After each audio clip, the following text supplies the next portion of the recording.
trust. So. Responsorial Psalm. Lord, let your mercy be on us as we place our trust in you.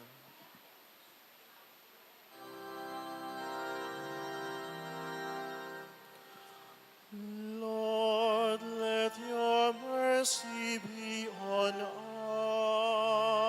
us as we place our trust in you. Lord, let your mercy be on us as we place our trust in you.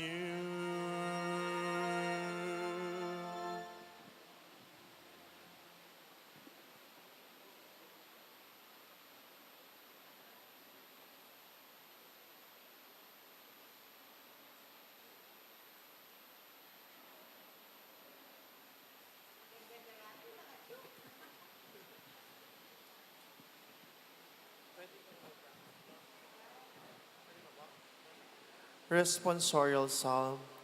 Lord, let your mercy be on us as we place our trust in you.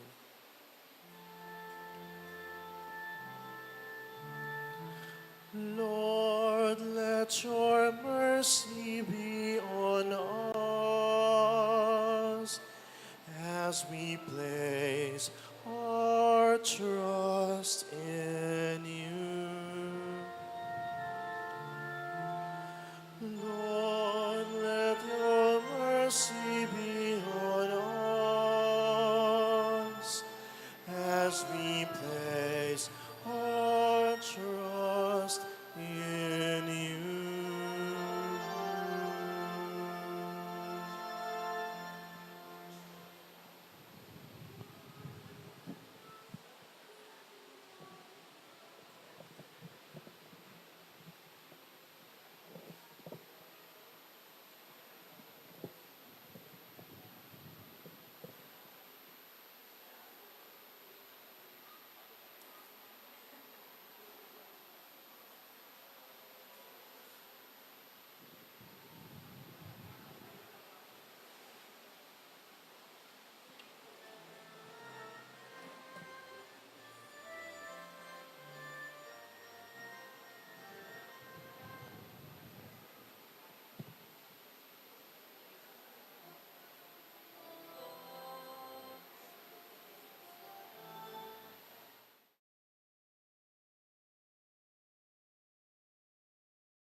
Ngayon na't magdiwang, maligayang tunguhin dambana ng Diyos sa kanyang tahanan. Lahat tayo'y tanggap at bawang minamahal niya.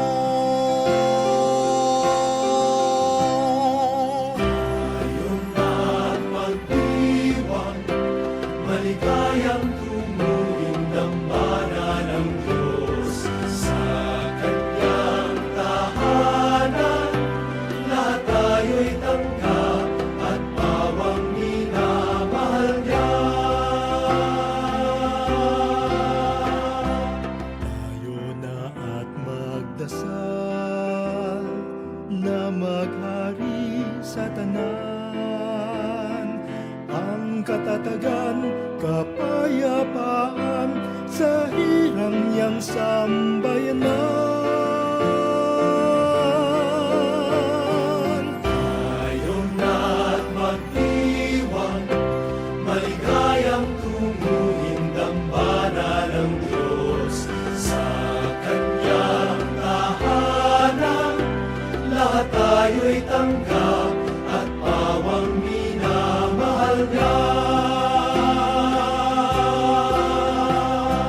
Diyos na di laging tanglaw, sa araw siya'y liwanag. Sinag naman ng buwan magdamag at ilaw magpakailanman.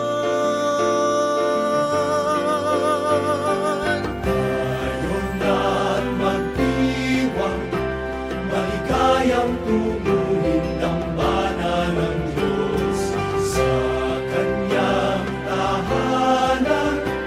Lahat tayo'y tanggap at pawang minamahal niya.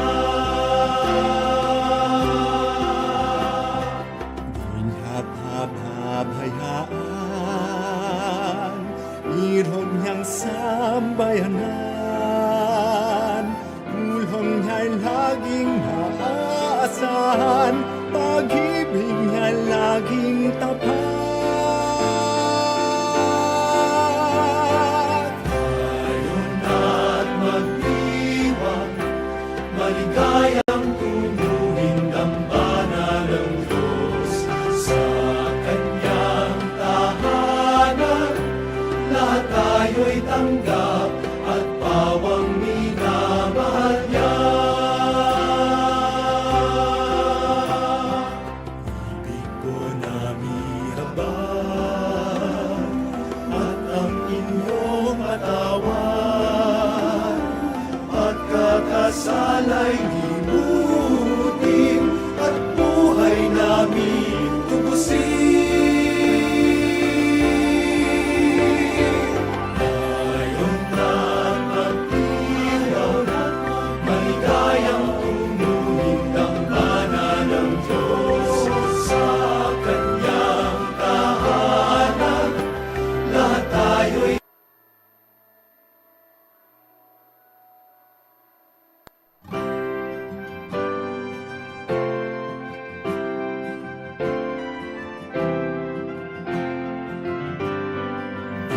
Ngayon na't magdiwang, maligayang tunguhin dambana ng Diyos sa Kanyang tahanan. Lahat tayo'y tanggap at pawang minamahal niya. Ngayon na't magdiwang, maligayang tumuhin dambana ng Diyos sa Kanyang tahanan. Lahat tayo'y tanggap at pawang minamahal niya. Tayo na at magdasal na maghari sa tanan, ang katatagan, kapayapaan sa hirang niyang sambayanan.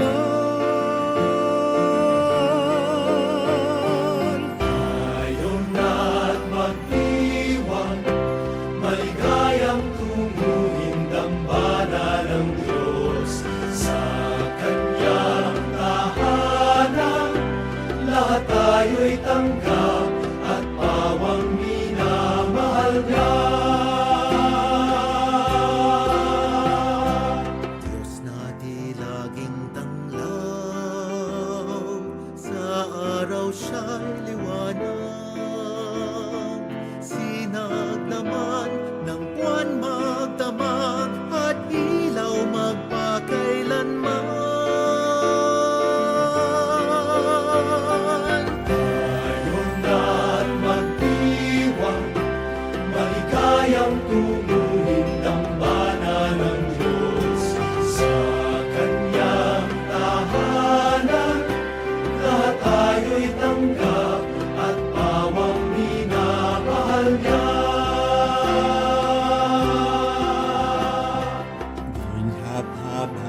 Hayaan, irong niyang sambayanan,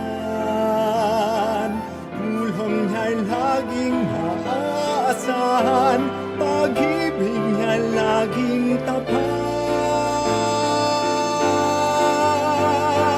Tayo na't magdiwang, maligayang tumuhin dambana ng Diyos sa Kanya.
In the name of the Father, and of the Son, and of the Holy Spirit.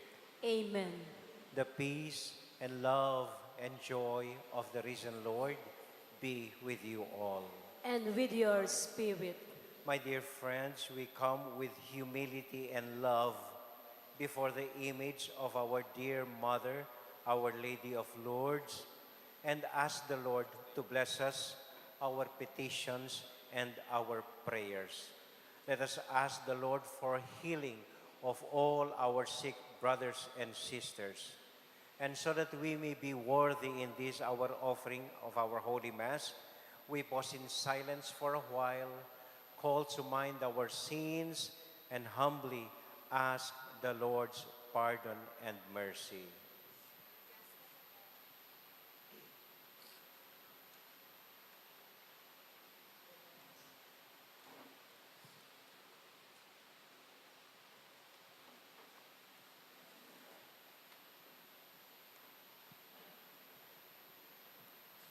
Lord Jesus, you were sent to heal the contrite of heart and of the sick.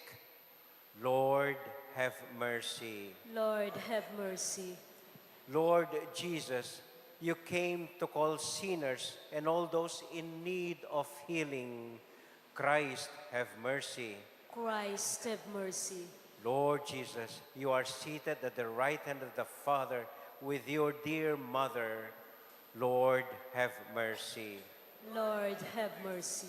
May Almighty God have mercy on us, forgive us our sins, and bring us to life everlasting.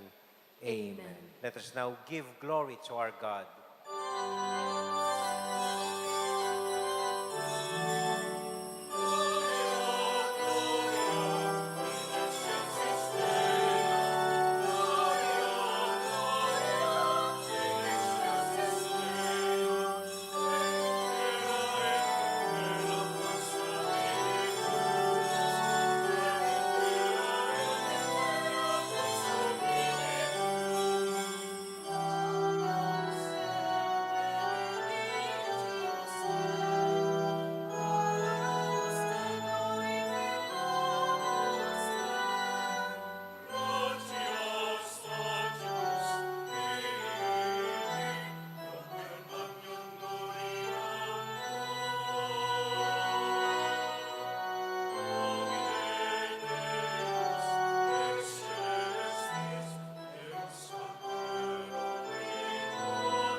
Let us pray.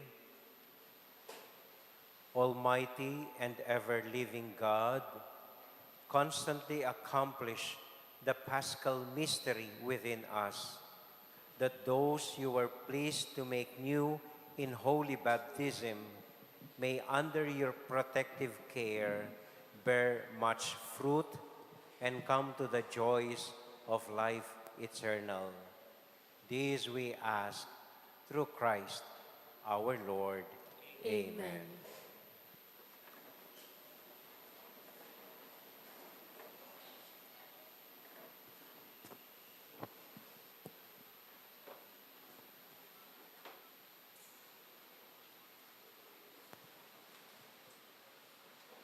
A reading from the Acts of the Apostles.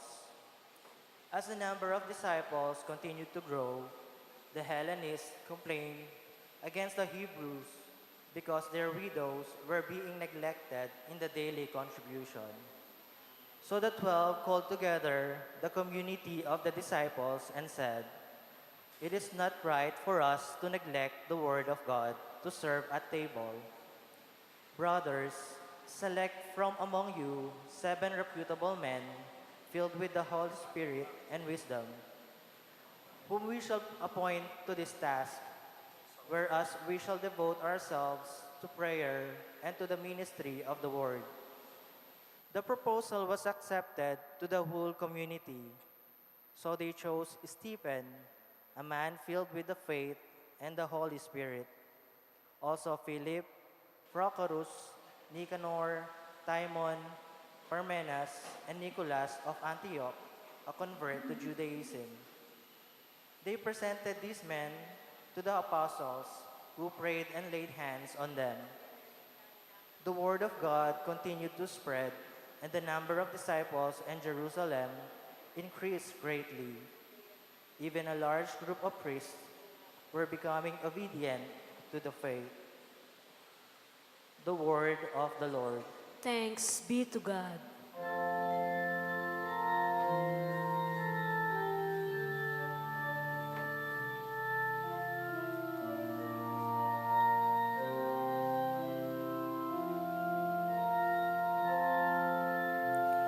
Lord, let your mercy be on us as we place our trust in you.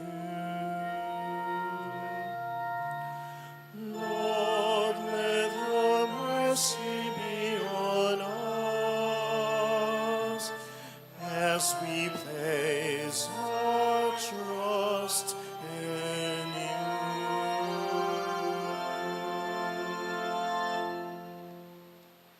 Exalt, you just, in the Lord. Praise from the upright is fitting.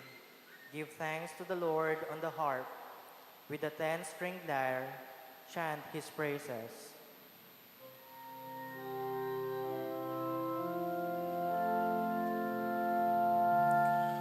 Lord, let your mercy be on us as we place our trust in you. Lord, let your mercy be on us as we place our trust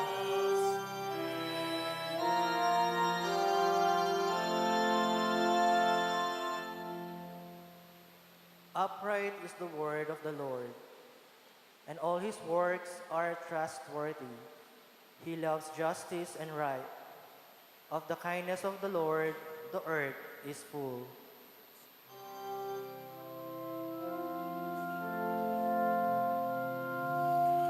Lord, let your mercy be on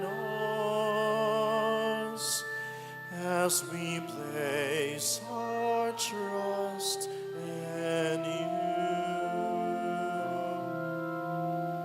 Lord, let your mercy be on us as we place our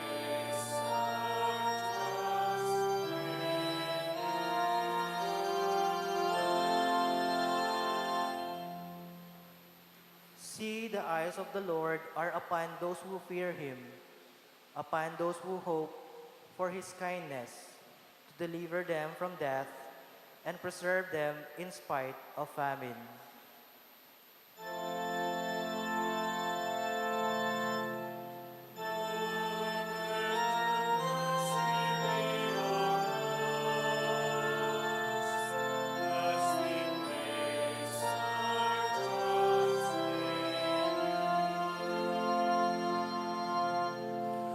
Lord, let your mercy be on us as we place our trust in you.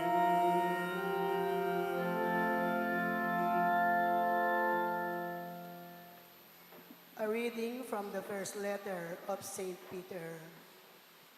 Beloved, come to him, a living stone, rejected by human beings, but chosen and precious in the sight of God.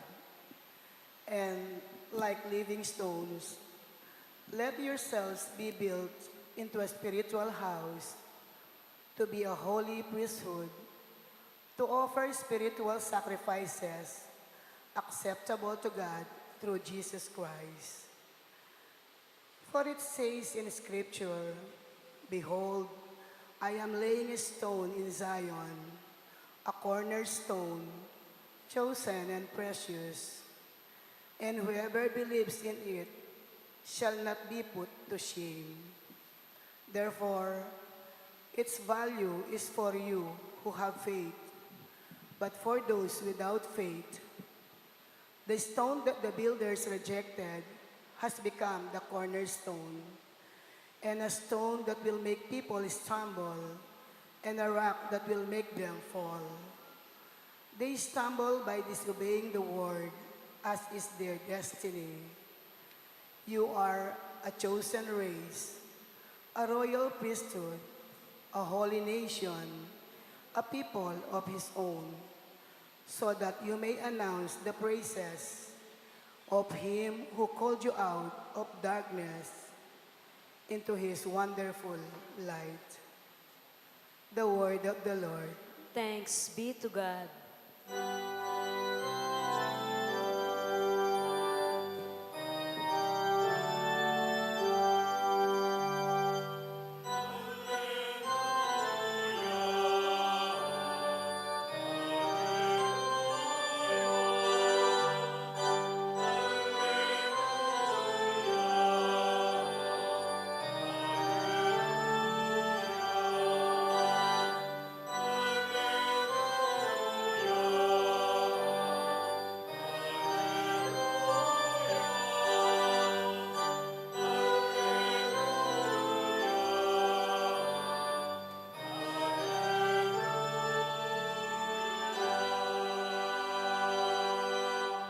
I am the way, the truth, and the life, says the Lord.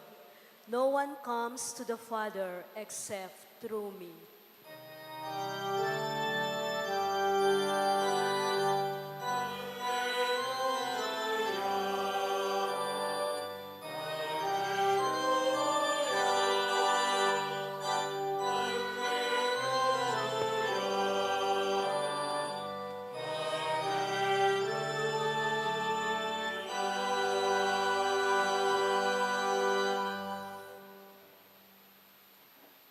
The Lord be with you. And with your spirit.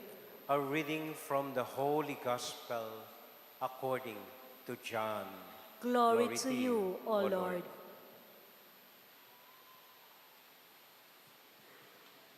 Jesus said to his disciples, "Do not let your hearts be troubled. Have faith in God and faith in me.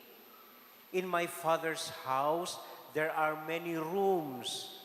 Otherwise, how could I have told you that I was going to prepare a room for you? I am indeed going to prepare a room for you, and then I shall come back to take you with me, that where I am, you also may be."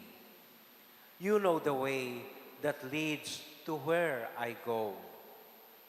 But Thomas said, Lord, we do not even know where you are going. How can we know the way? Jesus told him, I am the way, the truth, and the life. No one comes to the Father but through me. If you really knew me, you would have known my Father also. From this point on, you know him and you have seen him. Then Philip said to him, Lord, show us the Father, and that will be enough for us.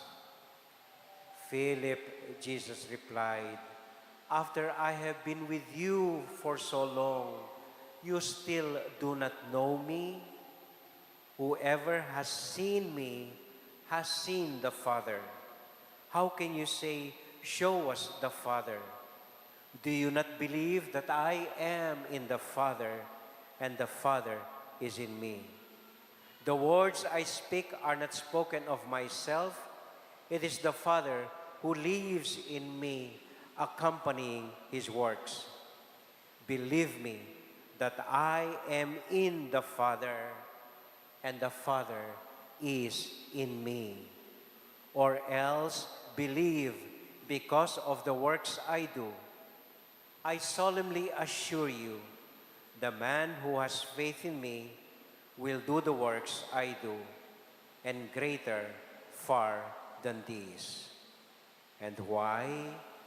Because I go to the Father.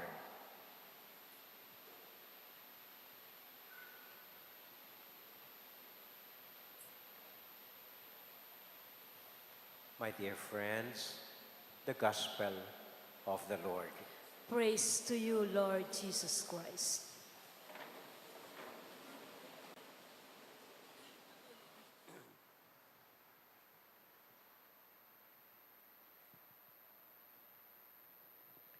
Magandang umaga po sa inyong lahat.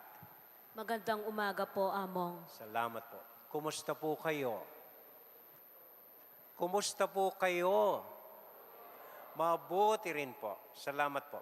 So patuloy pa rin po tayong manalangin na sana magkaroon na tayo ng bagong parish priest o rector dito sa Our Lady of Lourdes Shrine.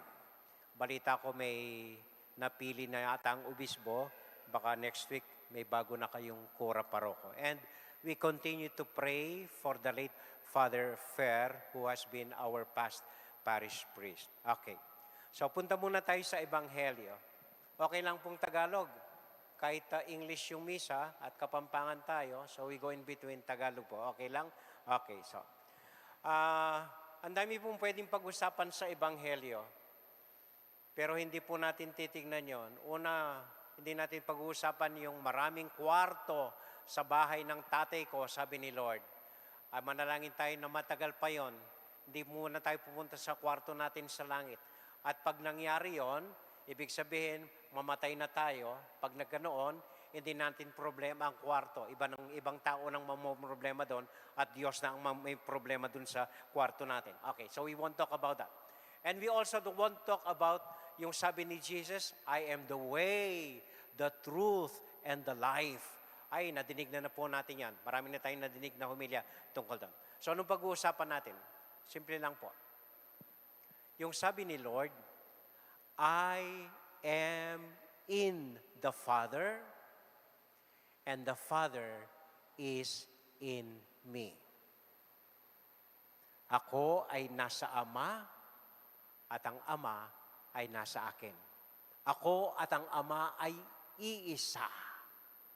I am in the Father. I remain in the Father, and the Father remains in me. Ano pong ibig sabihin nun ni Lord? Ganito po. May kakwentuhan po kong isang nanay kahapon. Mas maunawaan niyo kung ganito. Kinukwento ng nanay sa akin, ganito po. Among sabi niya, meron akong 2 anak na doktor. Yung isa ay pulmonologist, yung isa ay cardiologist. Pero kung nagtataka, Pag masama ang pakiramdam nila, ako ang tinatawag. Nay, puntahan mo ako, masama ang pakiramdam ko. Sabi niya, doktor kayo, magpatingin kayo sa ospital, punta kayo sa sariling doktor. Ay, hindi, ikaw ang kailangan namin. Hindi man nag-aral yung nanay, hindi man tapos ng high school, walang kaalam-alam sa doktor, so pupunta sa mga anak niya. At pagdating sa mga anak niya, agura niya gulot, kaulan niya mo, at sabi ng anak, Nay, gumaling na ako. Thank you. Ganon? Ay di maintindihan ng nanay yon. At maraming nanay dito, siguro nauunawaan niya yung kwento ko. Tapos sabi niya, minsan nagkasakit po yung apo ko. Tinawagan ako uli ng anak kong doktor, Nay, yung apo mo, ang sama ng pakiramdam, hindi mapakali, hindi normal. Ba't hindi mo patingin sa doktor, dali mo sa hospital, ikaw ang kailangan, sabi. Apo, nagpunta naman ang nanay, tinignan yung anak, abay, sabi niya, anak, itong anak mo, hindi pantay ang likod, patignan mo, baka may lagnat or ano. Pero, egura niya muning apo, after that, tumatalo na, naglalaro na ang bata. Ano yan? Ito po palagay ko ang tinutukoy, ang ibig sabihin ni Lord, ako at ang Ama ay iisa. Kung ano nasa Ama, nararamdaman ng anak. Kung anong alam ng anak, nalalaman ng tatay. Sila ay iisa. Parang yung nanay, kilalang kilala niya ang anak niya, hindi man nagsasalita, hindi man nagsasabi. Parang alam na niya kung anong kailangan ng anak. At bakit?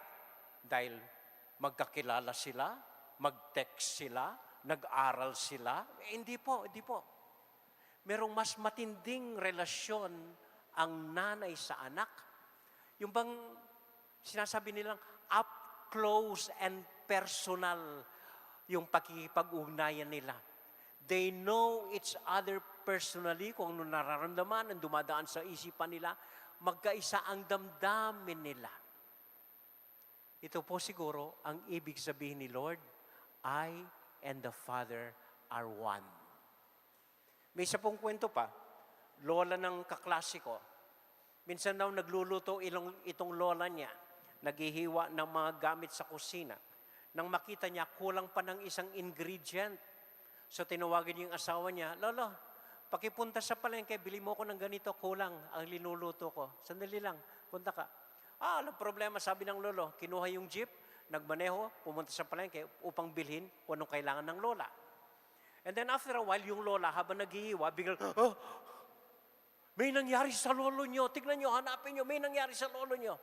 Sabi ng mga anak, lola, inutos mo lang magpunta sa palengke, natural, wala yun. Ano mangyayari doon, okay lang yun. Hindi, may nangyari sa kanya. Then after a while, eto nga ang mga pulis, kumakatok sa bahay nila. Dito po ba nakatira si Lolo?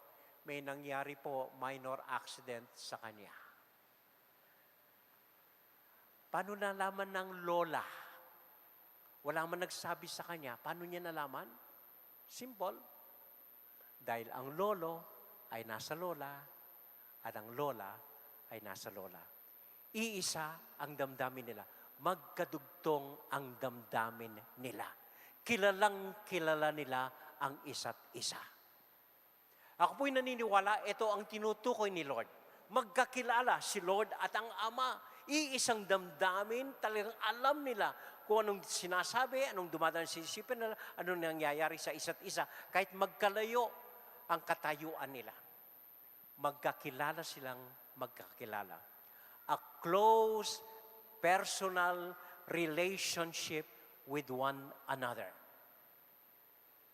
Kaya kung titignan natin ang ating Panginoong Hesukristo, nung nagpunta siya dito, wala siyang intention magtayo ng simbahan, hindi naman siya nagsimula ng organization, hindi man nagtatag ng foundation, wala po, hindi man nag-strategic planning kasama ng mga alaga niya, wala.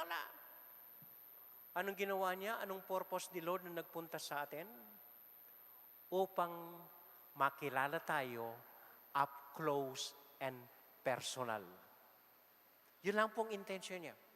upang mas makilala niya tayo, mas maranasan niya ang damdamin natin, mas nauunawaan niya ang nangyayari sa atin. At yun po ang ginawa niya. So kahit maraming nakikinig sa kanya, kapag may lumapit sa kanya, he would stop and pause and know the name of that person. Kakausapin niya, he would attend to him personally. At yun po ang ginawa ng Panginoon, hindi nagtayo ng organisasyon. Simple lang ginawa niya. Nakikain sa mga kaibigan niya, naglakad kasama mga alagad niya, natulog, kumain, nakipagkwentuhan, umupo sa daan. Tinignan niya kung anong kailangan ng bawat isa sa mga taong lumalapit sa kanya. Gusto niyang makilala tayo up close and personal. At ang lakas po ng dating yun sa mga alagad that after Jesus left, gusto nilang i-organize ito, kaya nagtayo ang ating simbahan. Pero the purpose of it all is para ang Panginoon makilala tayo ng lubusan, mas malapitan at talagang detalyeng malaman at makilala tayo ni Lord. Yun lang po. Yun lang ang purpose ni Lord. At yun din ang inaasahan niya sa atin. Na sana tayo rin. Okay? Sana tayo rin. Okay lang nagsisimba tayo. Okay lang nagro-rosaryo tayo. Okay lang tumatawag tayo sa mga santo. Pero hopefully through this, lalo natin maranasan, madama at ma-feel ang Panginoon sa buhay natin. Maging totoo siya, parang matalik na kaibigan natin ang Panginoon. Dapat maranasan natin ng malapitan ng Panginoon. Nakita natin siyang nagtatrabaho at nakikialam sa buhay natin. Alam po ninyo, ito rin ang kailangan natin. Nagtataka kayo, yung mga bata ngayon, ang daling mawala, ang daling maligaw, konting problema, nag-suicide, bata pa lang yan, ha? Konting nasisiraan ng loob, nagwawala. Bakit? Simple lang. Wala nang personal relationship sa isa't isa. Ano ang karelasyon nila? Text, computer, video games, TikTok, mga peke lahat. Mga peke lahat. Hindi na nasusugatan sa daan sa paglalaro. Hindi na umakit ng puno para kumuha ng mga prutas. Hindi na umiinom sa bote. Dapat, yung bang ganon? So wala nang personal relationship sa isa't isa. Kaya naliligaw, kaya nalulungkot. Marami sa atin, imbes na Facebook, nalulungkot tayo. Kasi nga wala nang close relationship with one another. Ito po ang hinihiling ni Lord sa gospel ngayon. Ako, ginawa ko, naging tao ako para makilala kayo, para maranasan ko kayo, para maging malapit sa inyo. Sana kayo rin ganon. Maging personal, magkakilala, at magkaroon ng isang tunay na pakikipagkaibigan sa isa't isa. Alam po ninyo, maaring hindi natin alam, hindi natin pansin. Paminsan-minsan dumarating si Lord sa buhay natin. Very personal. Paminsan-minsan nakikialam si Lord sa buhay natin. Maaring hindi natin maranasan, hindi natin makilala. Halimbawa, tingnan. Minsan may problema kayo, hindi nyo alam paano lalabas sa problemang yon, hindi nyo alam kung anong gagawin ninyo. And then biglang-bigla, may nakita kayong solusyon, may nagbibigay ng tulong sa inyo. I tell you, it is the Lord speaking and coming to you up close and personal that moment. O kaya kung minsan, parang hindi nyo alam kung saan kayo kukuha ng pera, may malaking utang kayo, na mga problema kayo, kaya wala nang solusyon, and then bigla na lang may magbibigay ng pera sa inyo kahit wala. It is an experience of the Lord. Minsan po ako yung na-assign sa Tagaytay. Ako mag-isa doon, iniwan ako ni Apong Seto. O, diyan ka muna. 3 years ako doon sa Tagaytay. Ay, nung iniwan ako doon, na lungkot ako, halos maiyak ako, nangungulila dahil ako mag-isa sa Tagaytay. Eh, yung hapon na yun, umiiyak ako. And then, dahil sa lungkot, ginawa ko, nagbihis ako, nag-jogging sa Tagaytay. Then, nakapunta ako sa isang lugar na maraming kape. Sa Tagaytay, daming kape. Then, nung dumaan ako po doon sa gitna ng kapehan, naamoy ko, napansin ko, nagbubulaklak yung kape. Kung nakakita po kayo ng kape, yung bulaklak, parang sampagita, mapuputing maliliit ang bulaklak ng kape. At napakabango. Parang iniikutan ako ng masarap na bango ng kape. At that moment, I realized, wow, God is telling me, we're okay here, Raw. Kasama mo ako, hindi ka mag-iisa. I had an experience of Jesus up close and personal. At nung gabing yun, bumalik ako sa kwarto, lungkot pa rin ako, ako'y nahiga sa upuan ko, nakatulog ako sa upuan ko. At habang natutulog ako, napanaginipan ko. Hindi lang panaginip, nakakita ko. Hindi ko lang nakita, naaramdaman ko, parang yinayakap ako ni Lord. Hindi ka nag-iisa, kaya natin to, kasama mo ako dito. Then I woke up, I was feeling all right, and I lasted really 3 years doon sa Tagaytay. Because I felt the Lord. Sa buhay din po natin ganon. Madalas, hindi natin napapansin, hindi natin namamalayan, nandun lang si Lord. Inabayan tayo, sinasamahan tayo, tinutulungan tayo. Up close and personal. At upang talagang maranasan natin si Lord, siguro tanong kung papaano. Yung sinabi ni Lord, I am the way, the truth, and the life. Anong ibig sabihin nito? Basta't marunong kayong umibig. Tunay na umibig hanggang kaya niyong itaya ang buhay niyo sa pag-ibig niyo. That is the way of the Lord. Then we live in the Lord and the Lord lives in us. Kapag nagsusumikap tayo na magkaroon ng katarungan ang mga naaapi, ang mga kawawa, you are experiencing the truth of the Lord in your life. Kapag kahit mahirap, buong kababaang loob, nagpapatawad kayo, kahit inaabuso na kayo, pinapatawad nyo pa rin. It is the Lord living in you in that way. Recognize it, feel it, and embrace the Lord. Yun lang, nandito tayo, Sunday, dami natin. Siguro bawat isa sa atin may dasal para sa kapatid nating may sakit. And with all sincerity, we ask Mama Mary to heal them. We ask the Lord to hear our prayers. That is already a close encounter with the Lord Jesus in our hearts. Then we could say, the Lord remains in me, and I remain in the Lord. At pag ganun po ang sitwasyon, kaya natin maski anong dumating sa buhay natin. Amen. Amen.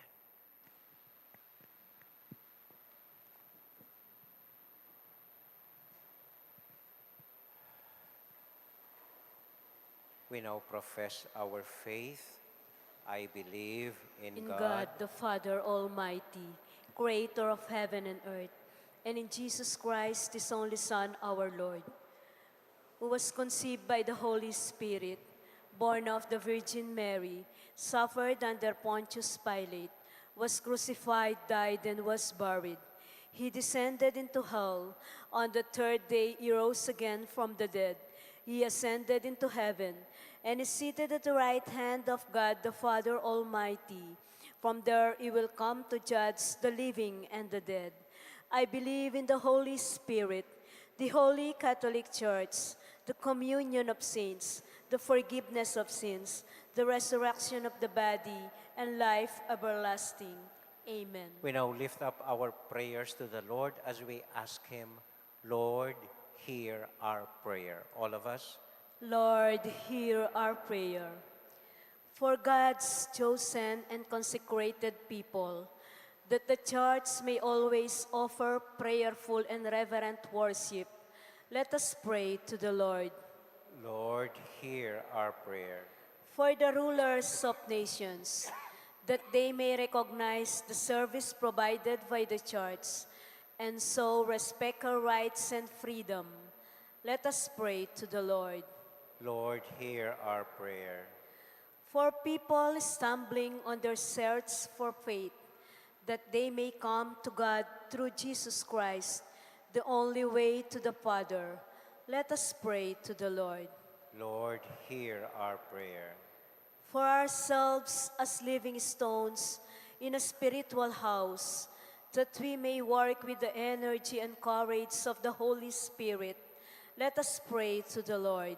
Lord, hear our prayer. Let us now in silence offer our own intentions.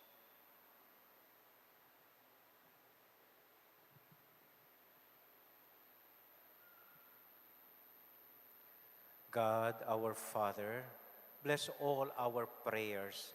Bless our families, especially sick members of our families. Make us all united under your love, your peace, and your joy through Christ our Lord. Amen. Amen.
Pray, my dear friends, that our sacrifice may be acceptable to God, the Almighty Father.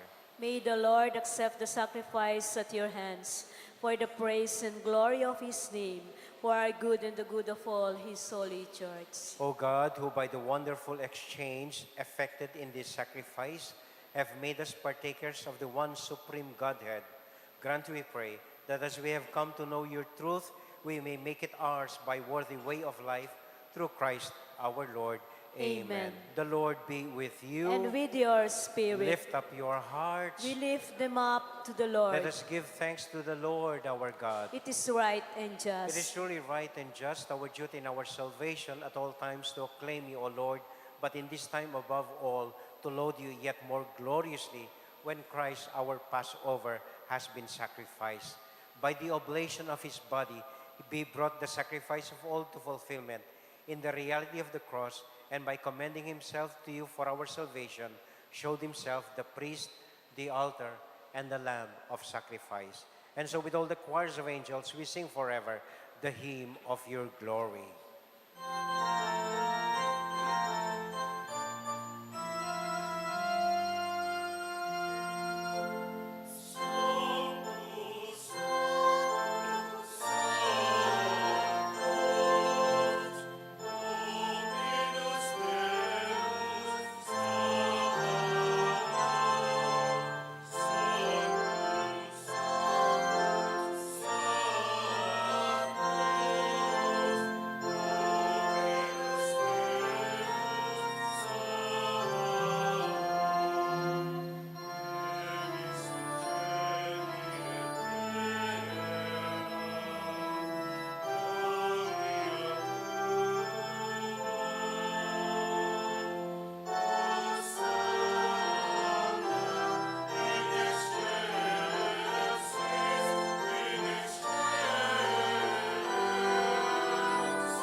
God, our Father, you are most holy, and we want to show you that we are grateful.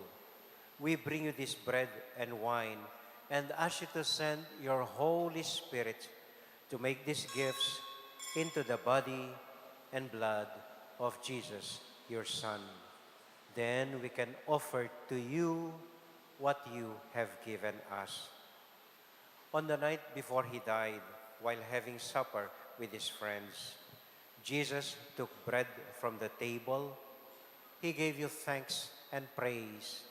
He broke the bread, gave it to his friends, saying, "Take these, all of you, and eat of it. For this is my body, which will be given up for you."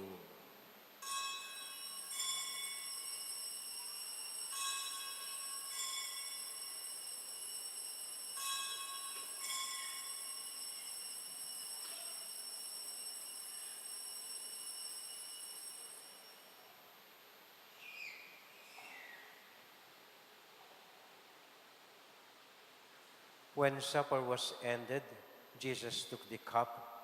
Again he gave you thanks and praise, gave the cup to his friends, saying, "Take these, all of you, and drink from it. For this is the cup of my blood, the blood of the new and everlasting covenant. It will be shed for you and for many for the forgiveness of sins. Whenever you partake of this cup, remember me.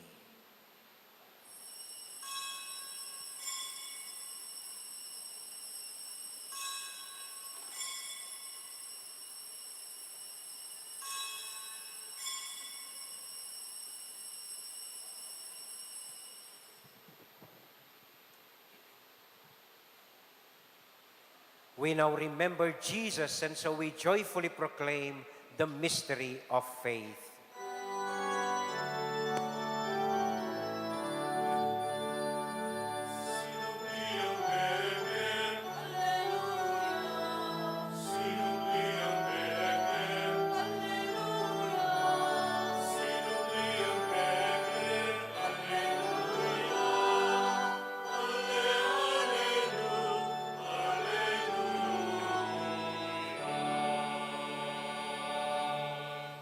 Father, because you love us, you invite us to come to your table. Fill us with the joy of the Holy Spirit as we receive the body and blood of your Son. Lord, you never forget any of your children. We ask you to take care of those we love, especially Pope Leo XIV, Florentino, Paciano, our Bishop. We pray for Among Fer and all those who have died, especially members of our families. Remember everyone who is suffering from pain and sorrow. Remember Christians everywhere and all other people in the world, especially those in war-torn areas, and especially the sick and the poor. We are filled with wonder when we see what you do for us through Jesus, your Son, our Lord. Through him, with him, in the unity of the Holy Spirit, all glory and honor is yours, Almighty Father, forever and ever.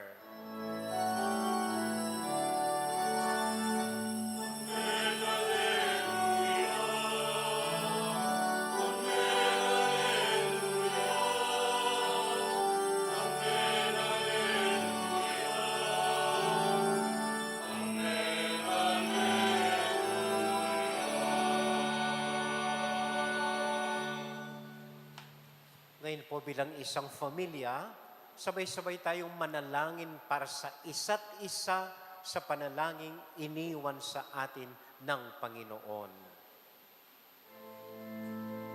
Lahat po tayo sumama sa pagkanta at pagdasal ng Ama namin.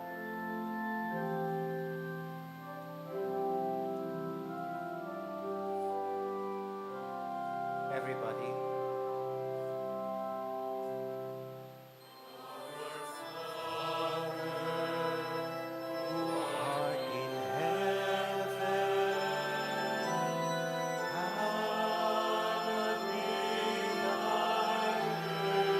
Lahat. Thy kingdom come, thy will be done on earth as it is in heaven. Give us this day our daily bread, and forgive us our trespasses, as we forgive those who trespass against us, and lead us not into temptation, but deliver us from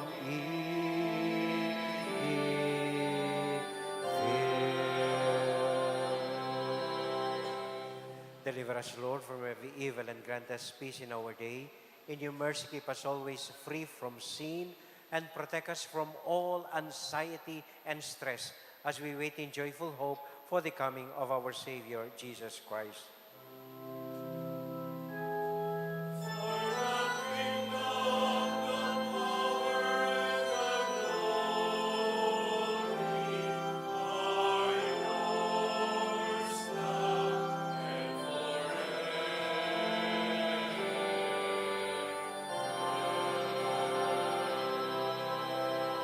Lord Jesus Christ, who said to your apostles, "Peace I leave with you, my own peace I give you."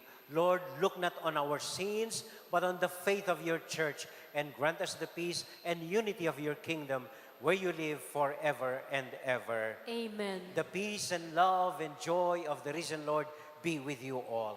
And with your Let us spirit. now joyfully share with one another the peace of Christ. Peace be with you. Kapayapaan po sa inyo lahat. Peace be with you. Peace be with you.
This is our Lord Jesus Christ, the Lamb of God, who takes away the sins of the world.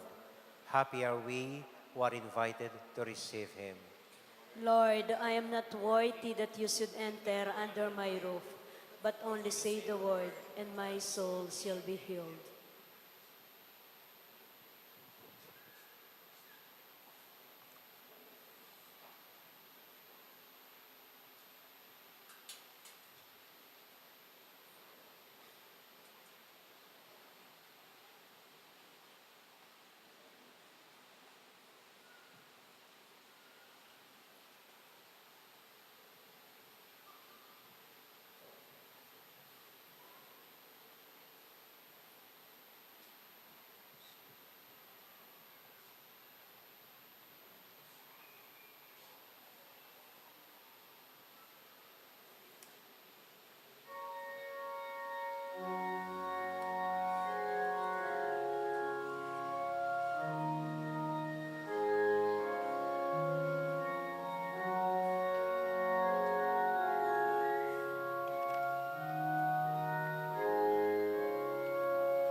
Let us pray. For our prayer after communion, let us just quietly bow down our heads and offer our own personal prayer of thanksgiving to the Lord, whom we have just received in Holy Communion.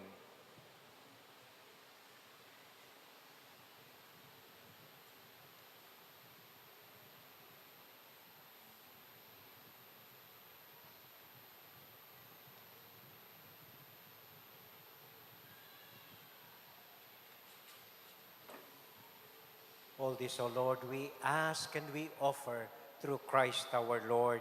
Amen. Amen. And we pray for all our sick brothers and sisters. For all of them, we pray, Hail Mary, full of grace, the Lord is with you. Blessed are you among women, and blessed is the fruit of thy womb, Jesus. Holy Mary, Mother of God, pray for us sinners, now and at the hour of our death. Amen. Our Lady of Lourdes, pray for us. And the Lord be with you all, and with your spirit. And may the Almighty God bless you and keep you, and all your loved ones, the Father, the Son, and the Holy Spirit. Amen. Our Mass has been offered. Go now into the peace and joy of the risen Lord. Alleluia, alleluia. Amen. Thanks be to God. Alleluia, alleluia. Good morning, everyone, and thank you for attending. Good morning po, Among. Among, on behalf of the Archdiocesan Shrine of Our Lady of Lourdes, dakal pong salamat for celebrating the holy sacrifice of the Mass with us. Thank you po.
Jesus the Savior is risen from